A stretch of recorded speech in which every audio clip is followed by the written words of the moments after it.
Hey guys, what's going on? Happy Strong Friday to you guys.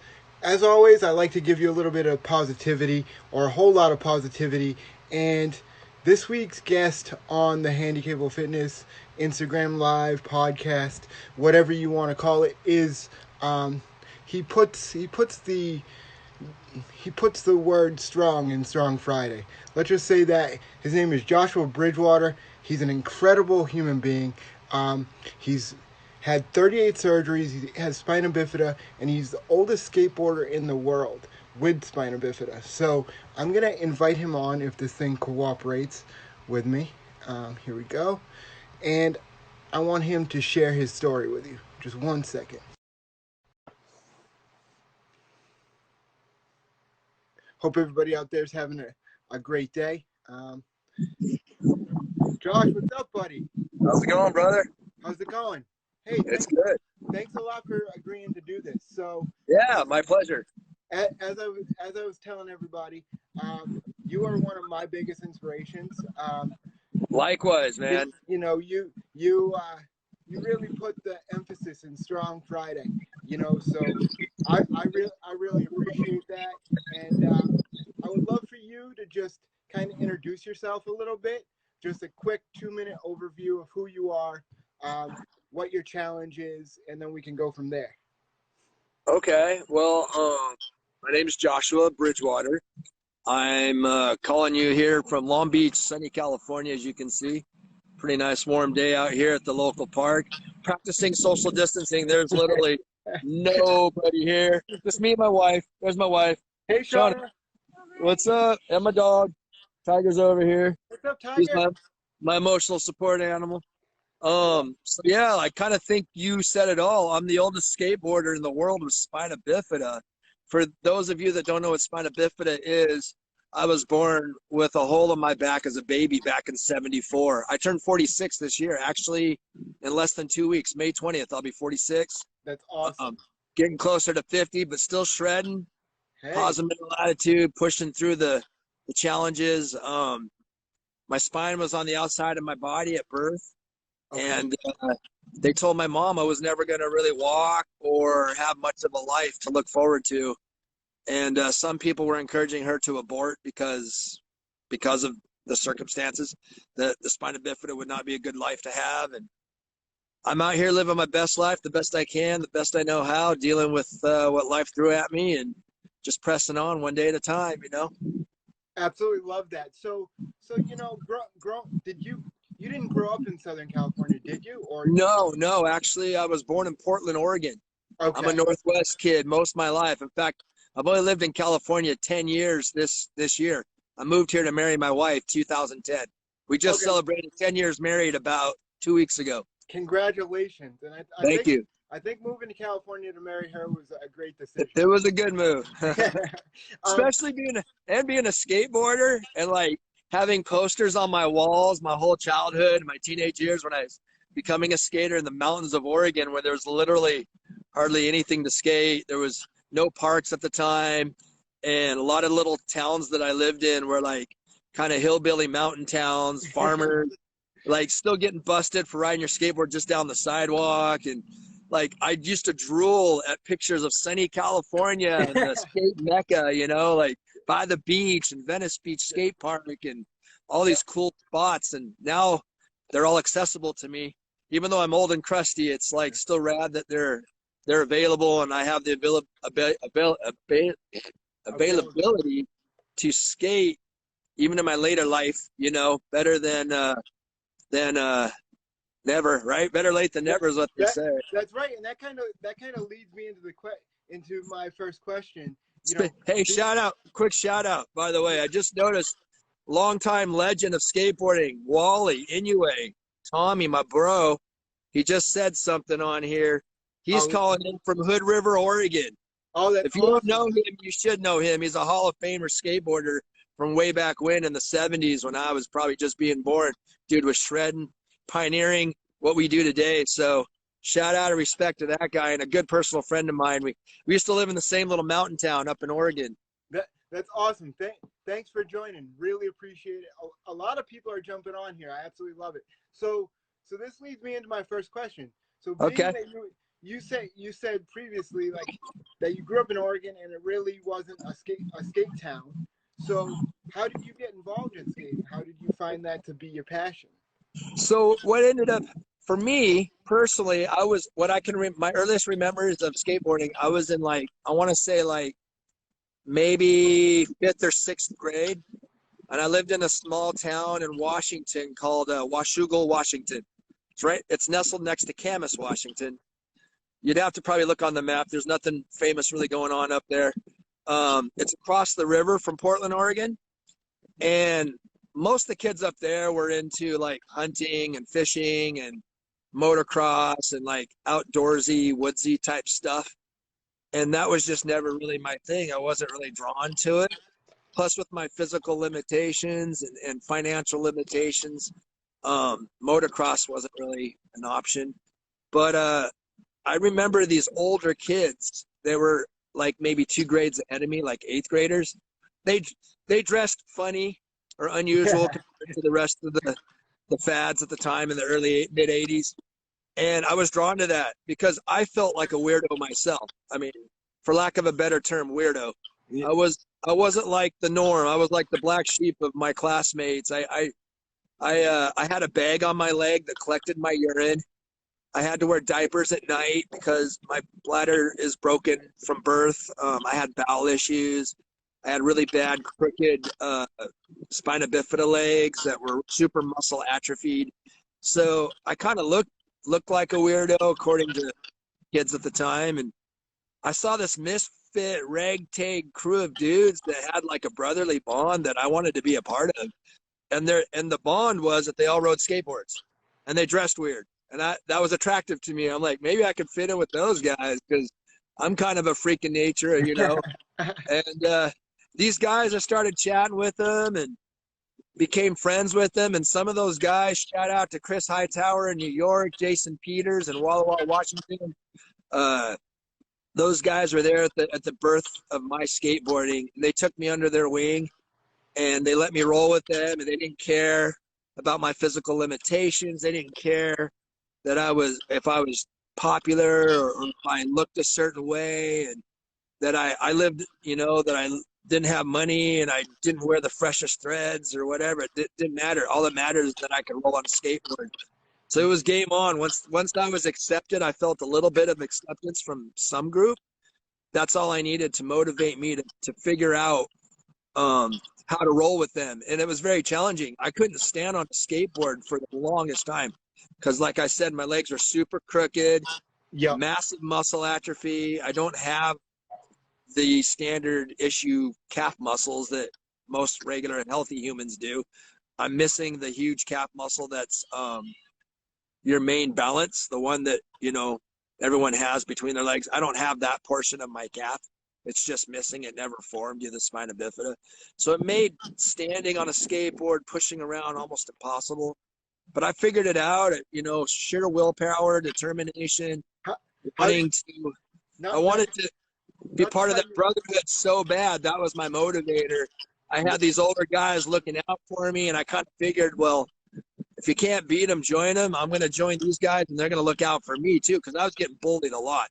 People were picking on me, calling me dirty names, punching me in the face, making fun of me at gym class, especially because I had that rubber bag on my leg full of Oh urine. man, You that's know, dressing down in board shorts for gym and have my funky chicken legs that were all crooked. And I got called like, you know, chicken legs, egghead, because my head's a little bit bigger than normal. I have hydrocephalus, which is swelling of the brain okay. due to spina bifida, and then bag fag, piss pocket, you Oh name it. man. They hit me So, hard, and it was not a fun day at school in most days, but so I always had that ragtag crew of skateboarders that were a little bit older that had my back. th- So that that made it a little more tolerable, you know? that's awesome. And you know, like so when they introduced you to it, did they like bring you around on the board? How did they necessarily introduce you to it? Like Yeah, well, a lot of it I had to do sheer willpower and a lot of painstaking hours on my own because, you know, skateboarding is a group sport, or it's not even really a sport, it's a creative outlet. I don't even like to call it a sport. I like to call it my creative outlet. It's a stress reliever. The street is your canvas and you paint it however you want, or the ramp is your canvas, or the parking garage or the curb, whatever you're painting with your skateboard. It's freedom of expression. You take your board and you create. You skate, create, and you enjoy. That's a tagline from a friend of mine, Mike Valley. He's a legend in the field of skateboarding. His tagline is skate, create, and enjoy. And I love that. That's what it is to me. It's not really a sport. It was more of a physical outlet that allows freedom of creativity, self-expression, and you're getting exercise at the same time. So that's that's a win-win. And for me, like I said, because of my legs, there's certain core tricks, like the basic trick, the ollie. To do an ollie, that's where you pop your foot on the tail, you jump in the air and the board follows, and then your board leaves the ground. And some people can ollie super high. I can only ollie a few inches. And then you land. But you do it though. You do it. But I do it. That's right.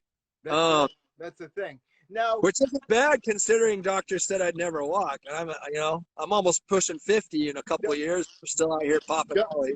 Don't you love to prove the haters wrong? Isn't that's my tagline. You tell me I can't do it, I'll let you know when it's done.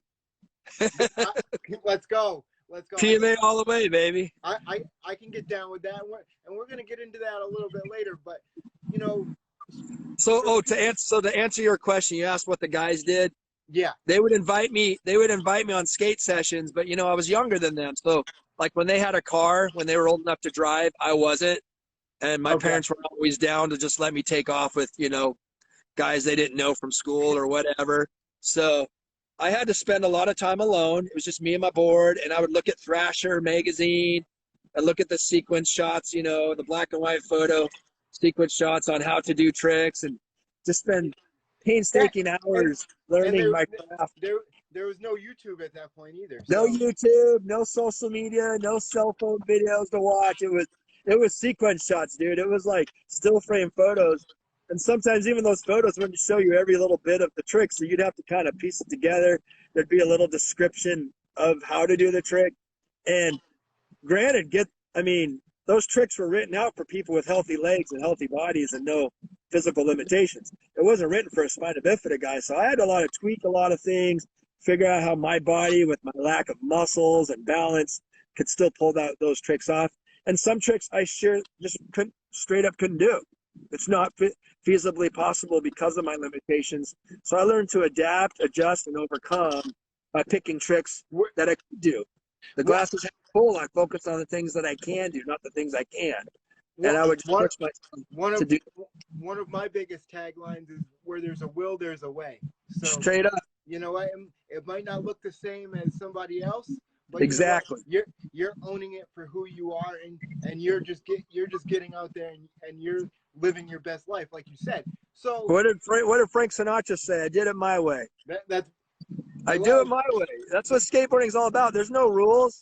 I can push how I want. I can do the tricks I want. I can do them the way I want. And if someone wants to judge that, then I just ignore it. It's not worth. Then roll right by them. Yeah. So Spina Bifida, from what I understand, is a very painful condition for a lot of people. And you're very open on your Instagram stories about constantly being in pain.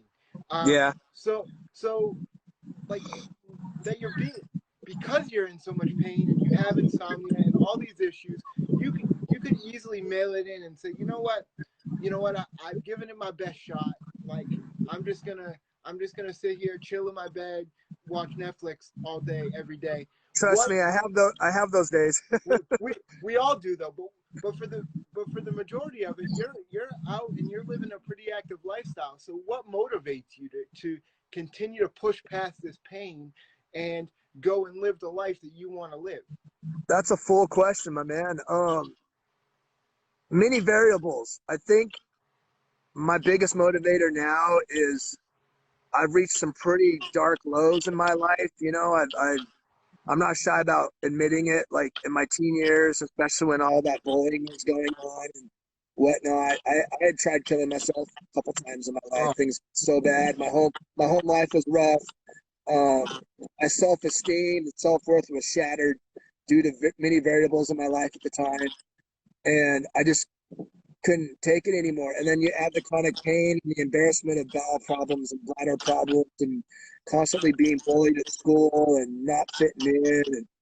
And I finally got to a point where, like, when I failed at attempted suicide, um, I failed at that. And I'm like, man, I can't even get this right. I can't even, like, get rid of myself and be successful at that, which sounds really morbid, and I don't want that to be the takeaway. The takeaway was, at that point, I chose to go full 180 degree, 360 degree other direction. I told myself, well, I suck at dying, so I might as well rocket living.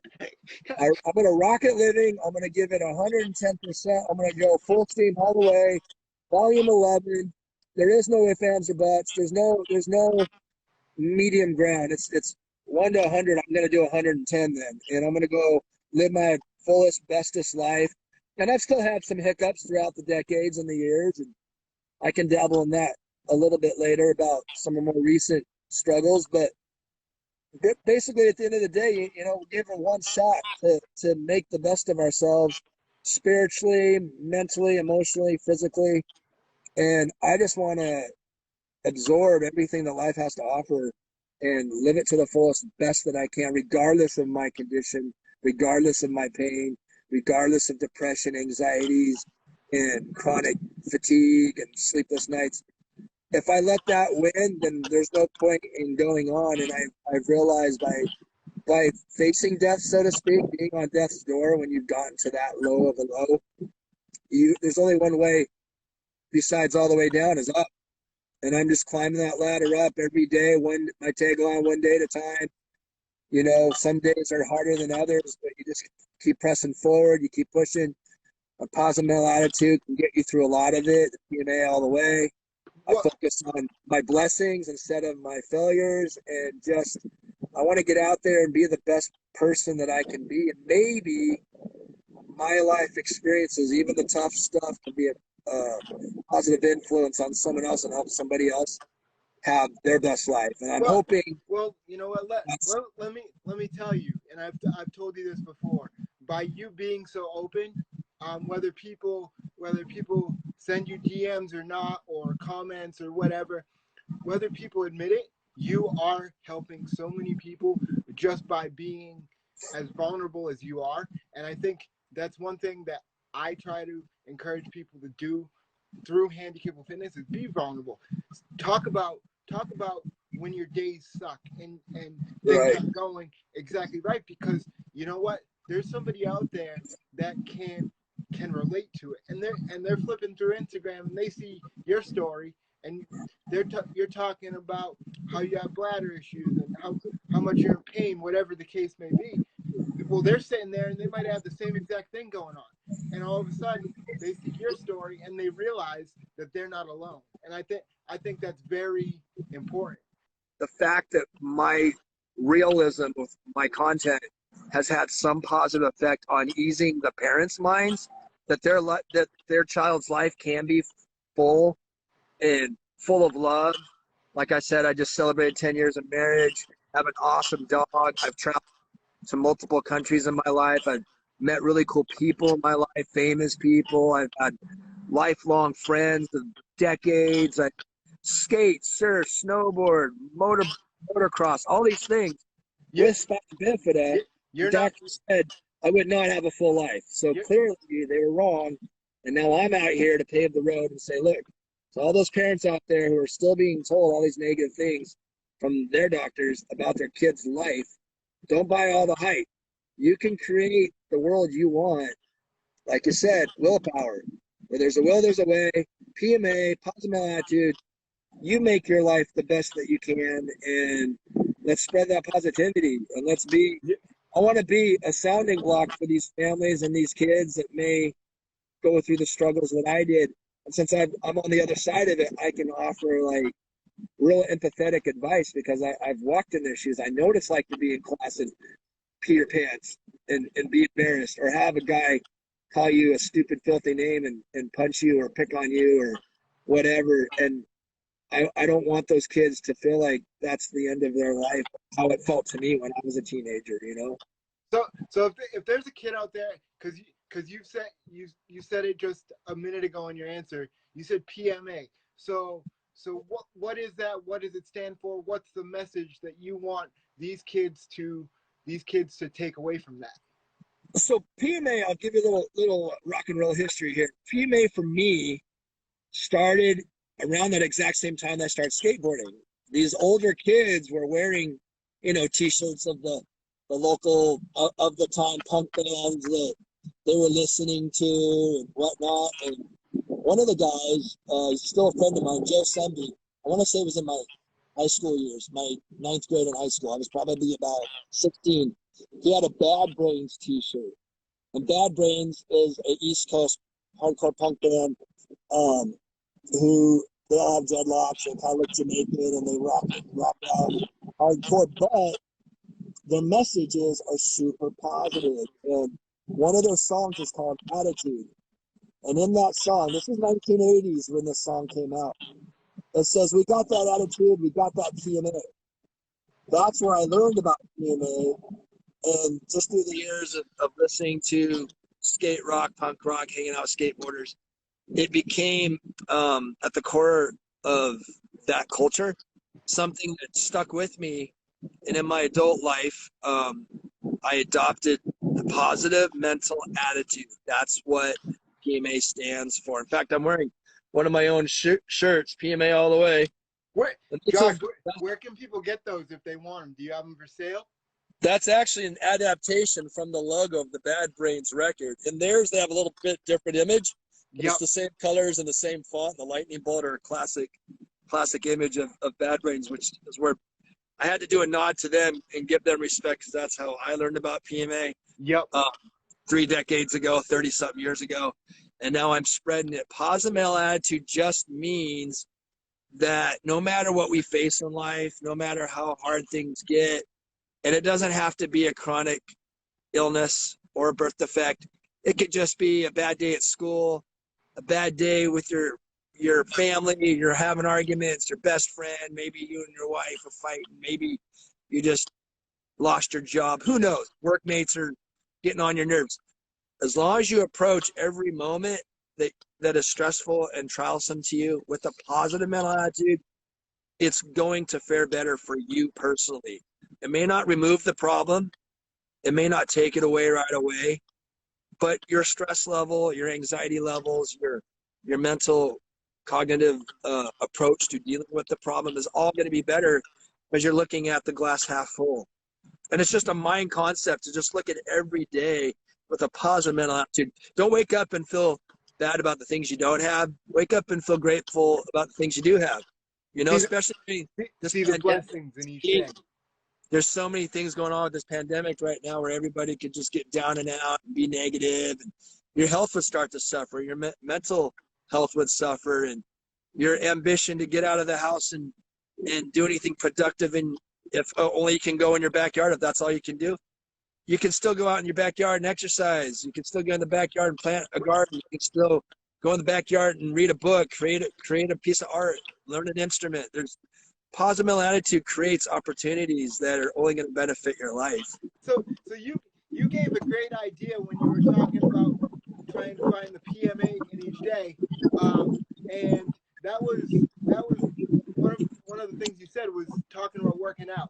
Now you have a pretty big fitness journey going on yourself. Can you talk about that a little bit? That's actually fairly new. I want to say about 3 years ago, I had a really severe accident. I was skateboarding for a group of people, the Secular Foundation, a really awesome organization. Every year, they pay it forward to different charities and organizations, and they would have the adaptive skate crew, which I'm a part of.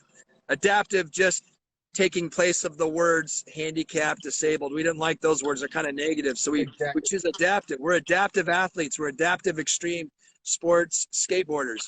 And so me and my adaptive crew, which consists of people who have missing limbs, other major birth defects. I'm the only spina bifida guy, but there's guys on there and girls on there that are just phenomenal who have even more severe conditions physically than I deal with. And they're out there shredding, ripping, and inspiring people.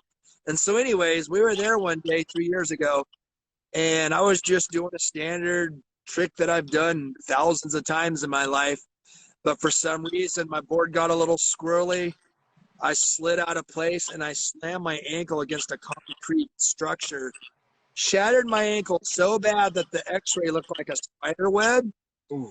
Doctors told me it was called a pylon fracture, kind of like a pylon car accident on the freeway where there's like 100 cars involved. It was that kind of a fracture so bad that doctors said 50% of the time they amputate. Ooh. So they didn't hold out much hope for me.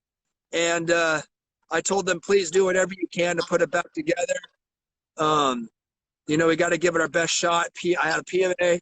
This is going to work out. I've been told a lot of negatives in my life. I'll never walk. I'll never get married. I'll never leave home. And I've crushed all those. So I'm like, you know what? You're telling me there's a chance. I'll take that chance. There's a 10% chance we're going for it. So they rebuilt my leg. They put a 12-inch metal rod in there, 9 different long screws, an actual chain, metal chain that goes into my ankle so that my ankle can still move. And that required 2 major surgeries, 7 months in a wheelchair, 5 months of rehabilitation, physical therapy weekly, multiple times, learning how to walk again. And at the end of it all, they said, you'll never skateboard again. You'll be lucky to walk with minimal pain. Well, I'm here to say at 46 this month, and that's 3 years behind me, I was just skateboarding last week. Yes. And I have chronic pain. The pain part, they got right. The pain's still there. And I have more paralysis in my foot than I've ever had before. But I just pulled off an ollie, which I hadn't done in years. And it was only like 4, 5, 6 inches maybe. Hey, not my highest ollie. But hey, they said I wasn't going to skate at all, so showed them what's up. And to get to the fitness part of all of this, that was the backstory. So that led to a lot of depression because I was isolated at home. Like I said, I was in a wheelchair for 7 months. I had to learn how to walk again. So there was no physical activity going on that entire almost 2 years of rehab and being strung out on painkillers because, you know, they're giving me painkillers like candy, and my body was building up a tolerance to the painkiller. So I had to take more and more, higher dosage more often. It got to the point where, like, I was breakfast, noon, and night, I was taking double the dose that I started with.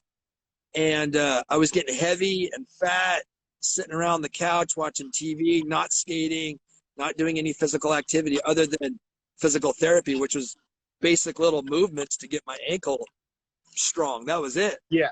So then I tried to get off the pain meds. I realized that they were becoming a problem for me.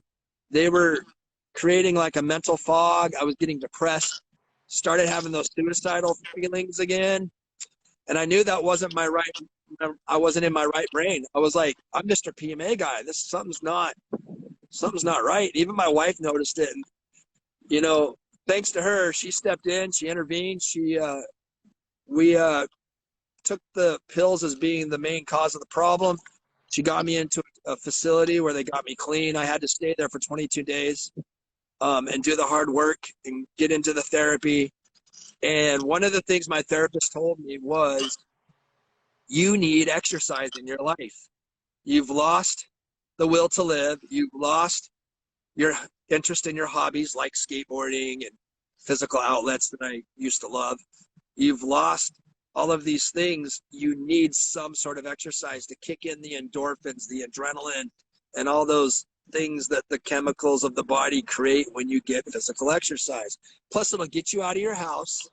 It'll get your blood circulation going. Your heavy body weight will start to come down, and you'll see all these positive effects. So I'm like, all right, I kind of stubbornly, resistantly, like, all right, I'll check in to see what's out there. Joined a gym, Ascend Fitness, shout out to those guys. They changed my life. Yes. It's like a high-intensity training gym. It was right down the street from where I lived. I could ride my bike there in like 5 minutes. I had no excuse not to go. They worked with me on pricing so I could afford it. And once I paid money down, when I pay money on something, you best sure know I'm going to put everything into it so I get my money's worth. So I was going like every session I could go, sometimes twice a day. And I started feeling the super awesome positive mental effects. The brain fog wasn't so foggy. The adrenaline kicks in. You've got more energy. I started sleeping better at night because you're taxing your body in the day. And of course you're sweating, you're interacting with people. So my social anxiety wasn't at a super high because I wasn't isolating myself at home. I was actually interacting with other positive, healthy minded people. So that was kind of a support system in itself. Hang on. Another plane. Sorry about that. I probably should have picked a different part, but anyways, long story short, I came 110 fully committed to this fitness program. And then when I started seeing the weight come off and the clothes fit better, my self-esteem started to rise. So to wrap things up real quick, just in a nutshell, what's one last piece of wisdom that you would give somebody out there that is really struggling, especially right now in this pandemic, because they're seeing, oh, I can't go anywhere, I can't do this, or right. And they're kind of stuck in their own head. What's some advice that you would give them to really kind of boost their spirits during this time? I'd say be patient with yourself. Take one day at a time. Bluntly speaking, get out of your head. It's not a great place to be sometimes. Unless your head's being positive, get out. Like 90% of the time, what your head's telling you isn't right. It's when it comes to negative things, when it comes to like self-doubt and anxiousness and depression and what you think other people are thinking of you and all of that. It's most often it's wrong. So get out of your head, get out of your house, move a little bit, get that exercise in, whatever it is for you, find a creative outlet. For me, it's skateboarding and exercise.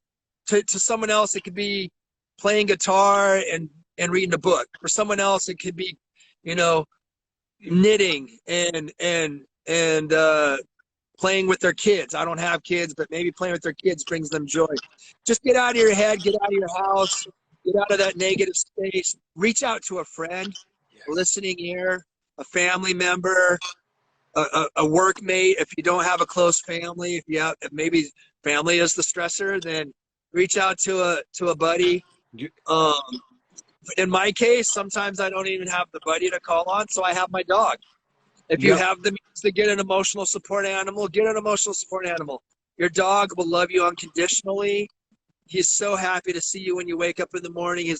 He wants to hang out with you all the time. He's so stoked when you come home if you've been gone. And he's going to get you out of the house. He's going to make you move because he's got to pee and poo. Unless you let him do that in the house, which most people shouldn't do. He's going to get you outside, and you're going to get that sunny D, hopefully, if it's sunny where you live. But even if it's not, you're going to get that blood flow because you're going to be walking. And listen to some of your favorite music. When I walk my dog, I turn on my favorite tunes. I drown out the white noise, the negative noise in my head. I put on those tunes that really motivate me and I get stoked on. Or I listen to music. I walk my dog. I take in nature. I look around me. I observe the moment. I live in the moment.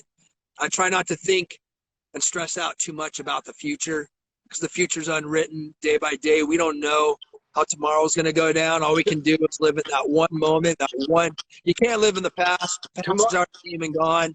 Tomorrow's not even promised. So let's just be present, be as positive as possible. I know that's impossible to be positive all the time. I'm negative. I'm grumpy. I'm grouchy. I get depressed, but I get out of it. I don't let it stew anymore. I don't let it swallow me. I don't let it beat me up to where it's like that's going to get the best of me. You're better than that. We're all better than that. And nobody here has superpowers. I don't have superpowers. I don't have anything that anyone listening here doesn't have. We all have the mindset to change our thinking. We all have the ability to make moves in our life to better them. We can make a million excuses as to, what's getting us down is going to control our lives, or we can snap out of it and move forward. And now I want to say on that note, some of us have chemical imbalances in our brains that we cannot control. Yep. And there is no shame whatsoever in seeking out mental health professionals to help us get on the right track. Just like you take medicine for a cold, you take medicine for stomach flu or whatever, you can take medicine for your head. Your head gets sick Absolutely. too. That is You so know, important. it's just a matter of balancing those chemicals and getting everything fired on the right cylinders so that you can have a better shot at a better life. And mental health awareness, I'm all about it. I feel like there's been a taboo attached to it for way too long, especially in men. Men are the highest risk of suicide because Yep. we're taught to not talk about our feelings. Don't be open. Be hard. Be the man. You know, man up. And there's a lot of that's bull. There's no shame. We're human. You know, man, woman, child. We're all human. We all have hearts and minds that, and the ability to live our best life. And it's up to us to seek out that help sometimes because someone else isn't going to do it for us. Josh. And if you have people in your life reaching out to you to help you out, listen to them. They might be on something. And it took my wife to help me, to get me into that facility, to get the mental health counseling I needed to get me to where I'm at today. And right now I'm living my best life. I still struggle, but I take it one day at a time, PMA all the way. We got this, and I just keep doing it. Absolutely love it, brother. Hey, listen, you've given a ton of information. Absolutely love the PMA, everything that you do. If people want to follow you and they're not already, if people want to follow you and they're not already, tell them how they can again get in contact with you. So my Instagram is Spina. That's SPINA _ Bifida BIFIDA .skater SKATER. Spina Bifida Skater. Don't forget the underscore and the dot in between the words. And give me a shout out. See what I'm up to. Shoot me a DM if you'd like to talk about anything. If you're getting bullied at school, if you're dealing with mental anxieties, depression, if you're just a skater dude that wants to talk, shoot the stories about skateboarding. If you just want to order a PMA shirt, or if you just want to talk about music, I don't care. Awesome. I'm home alone a lot, so I like interacting with people worldwide, especially if it has a positive undertone. And I want to give a shout out real quick to my sponsors. Yep. I have a skate shop sponsor that backs me up, Attic Skate Shop, skate and snowboard in Costa Mesa. Huge ups to those guys. I want to give a shout out to Ascend Fitness, who have sponsored me, giving me a better deal on working out so I can continue on my fitness program and keep living that best life. Shout out to Beach Cities Cryo. They're a pain management facility that helps me with my pain management so I don't have to be on the pills. I do cryogenic, infrared sauna, Saluma light therapy, hyperbaric oxygen chamber. I'm doing all these healthy other pain reliefs. Elixicure, they're a plant-based CBD roll-on that I use on all my joints after working out, skating, and all of that when my stuff's all creaking and popping and cracking. So shout out to all those guys, and huge shout out to this woman. She's the rock. She's the one that keeps the house up, you know. When it starts to lean or tip, she's out there pushing it back up, and she makes me a better man, and she's why I'm here today, 2 years after those hard times that I was wanting to end it all. If it wasn't for her, I wouldn't be here having this interview. So big ups to her. And my little rider guy, dude, he's laying on my leg. This guy right here. He's the man. Does me more good than you could ever know, man. Having a dog in my life after not having one has been a huge blessing. So those are all my shout outs. Josh, thank you so much for coming on here doing this. Like I said, you've given us a ton of great information. I appreciate it, dude. You've helped me out. Shout out to you, dude. Shout out to you for inspiring me. Anyone that's not following this guy, which you probably are if you're on this call, but spread the word. Handy-capable fitness is what's up.